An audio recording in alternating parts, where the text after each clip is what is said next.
le port de Lille, le port de la métropole lilloise, au service des entreprises, au service des citoyens.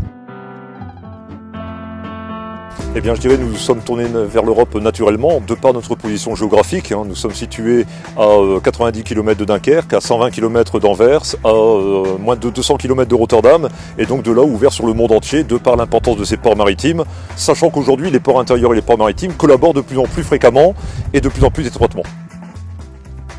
Les ports de Lille ont développé, avec de nombreuses capitales européennes, notamment Paris-Bruxelles, des partenariats cofinancés par l'Europe. Eh bien oui, le transport fluvial représente l'avenir parce que toutes les études européennes concordent sur le fait de dire que, vu l'augmentation des volumes à transporter en Europe, la route seule ne pourra pas assurer, le fer ne pourra pas assurer et la voie d'eau ne pourra pas assurer seule. Il va falloir faire travailler les trois modes de transport ensemble. L'Europe a participé de l'ordre de 20% d'euros, soit 8 millions d'euros sur l'ensemble du site. Et aujourd'hui, la voie d'eau est le mode de transport le moins pénalisant pour l'environnement, le moins accidentogène, le moins émetteur de gaz à effet de serre, le moins bruyant.